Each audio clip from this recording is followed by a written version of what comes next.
বিয়ের ৭ বছর পর আজকে যাচ্ছি বাবার বাড়ি নায়র। তো নায়র শব্দটার সাথে কে কে পরিচিত অবশ্যই কমেন্টের মাধ্যমে জানাবেন। হ্যালো এভরিওয়ান, আসসালামু আলাইকুম, কেমন আছেন সবাই? চলে আসলাম নতুন আরেকটি ভিডিও নিয়ে। তো আজকের ভিডিওটি শুরু করেছি আমি সকালবেলা থেকে। আমি আমার বাবা বাড়ি যাচ্ছি। আমার মা এসেছে আমাকে নেওয়ার জন্য, আর এই প্রথম আমার মা আমাকে নায়র নিতে এসেছে। আমাদের ভাষায়, আঞ্চলিক ভাষায় এটাকে নায়র বলে। তো আপনাদের কার অঞ্চলে কি বলে অবশ্যই জানাবেন।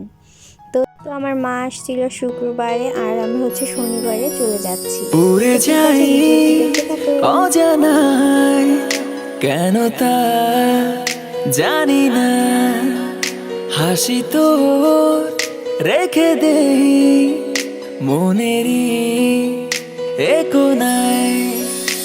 উড়ে যাই অজানায়, কেন তা জানি না, হাসি তোর রেখে দেই মনেরই কোনায়। সব সুখ শত অভিমান তোকে ঘিরে,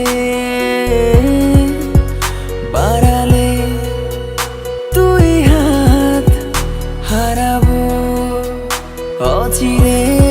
বল তুই বল, একবার বল, ভালোবাসে সেই আমাকে। বল তুই বল, একবার।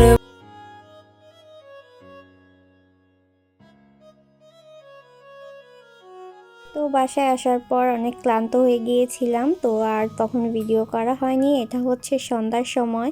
তো আমি আমার বাবার জন্য কয়েকটা তেলের পিঠা বানিয়ে নিয়ে এসেছিলাম। আমার বাবা খুব পছন্দ করেছে, এটাই আমার সার্থক। কারণ এই প্রথমবার আমার বাবাকে আমি খুব ভালোভাবে পিঠা বানিয়ে খাওয়াতে পেরেছি, আর আমার বাবা খুব পছন্দ করেছে পিঠা।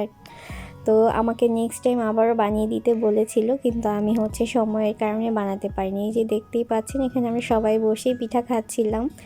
তো এই যে আমার বাবাকে কি দেখিয়ে দিলাম। তো এই যে আমিও বসে বসে খাচ্ছিলাম, আর আমার মেয়ে দুধ দিয়ে তেলের পিঠা খাচ্ছে। কে কে এভাবে খেয়েছেন কখনো অবশ্যই বলবেন। তো এই যে আমরা এখন একটু খাওয়া দাওয়া করে নিচ্ছি। এটা সন্ধ্যাবেলায়। তো সেদিন আব্বু তাড়াতাড়ি চলে এসেছিল, আর এটা তার পরের দিনের ভিডিও, একটু করে শ্যুট করেছি। এটা আমি দেশি মোরগের মাংস রান্না করতেছি। তো আমার কি মা আনতে যাওয়ার আগে মা এগুলো কিনে কেটে তারপরে ফ্রিজে রেখে গিয়েছিল। তো সেটাই এখন রান্না করছি। তো মাংস রান্নাটা কিন্তু খুব মজা হয়েছিল। আর এদিকে দেখুন আমার মেয়ে অনেক কিছু বলতেছিল আপনাদের। হ্যালো এভরিওয়ান, কি অবস্থা? ওই আগে ব্লগিং করে, এখন থেকে ওকে দিয়ে আমি ব্লগিং স্টার্ট করাবো। এন্ট্রিটা ওকে দিয়ে করাবো, দেখবেন মাশাল্লাহ কত সুন্দর করে বলে। আর এদিকে আমার মা 2টা মুরগি কিনেছে। তো সেই মুরগির এই যে বাচ্চা হয়েছে।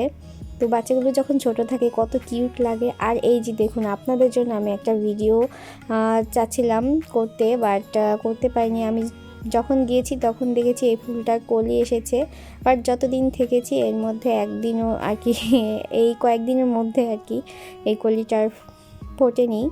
তো ভেবেছিলাম যে এই ফুলটার একটা ভিডিও করব সুন্দর করে। তো যাই হোক, করা হয়নি। আকাশটা, চারপাশটা আপনাদের সাথে একটু শেয়ার করেছি। আর যতদিন ছিলাম এই তো টুকিটাকি এরকম করতে করতে দিনটা আর কি চলে গিয়েছে, কিভাবে বলতেই পারবো না। তো ভিডিওটা খুব শর্ট একটা ভিডিও, আশা করি আপনাদের কাছে ভালো লাগবে। আর অবশ্যই কিন্তু কমেন্ট করে জানাবেন কেমন লাগলো। তো আজকের মতো আমি এখানেই বিদায় নিচ্ছি। যে যেখানে থাকবেন ভালো থাকবেন, সুস্থ থাকবেন। আল্লাহ হাফেজ।